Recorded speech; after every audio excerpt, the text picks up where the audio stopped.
In today's video, I'm going to teach you how to push code from Lovable to GitHub 2025, step by step. Let's get started by opening your web browser and searching for Lovable. Click the official Lovable site to make sure you're in the right place.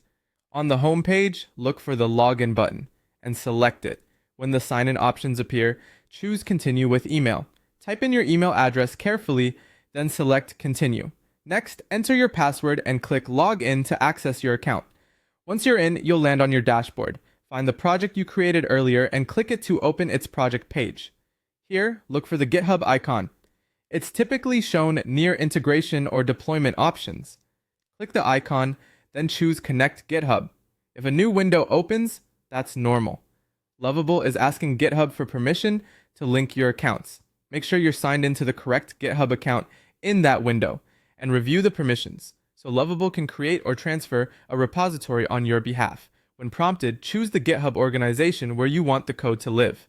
If you're part of multiple organizations, select the one that should own this project. You may need the right permissions in that organization. If you don't see it listed, check with an admin later. After selecting the organization, you'll see a confirmation step. Click Transfer Anyway to proceed. This message is there to remind you that the repository will be moved or created under that organization, and that existing settings may change.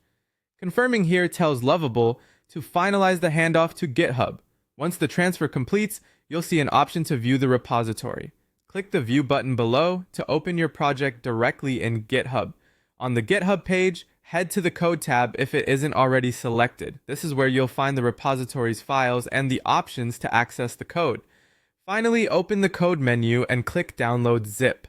This gives you a clean copy of everything that was pushed from Lovable to GitHub, which is useful if you want a quick local snapshot without setting up Git right away. If you prefer to work with Git later, you'll find clone options in the same menu, and that's it. You searched for Lovable, logged in, opened your project, connected GitHub, chose your organization, confirmed the transfer, viewed the new repository, and downloaded the code. You've successfully pushed your project from Lovable to GitHub and verified it's all there.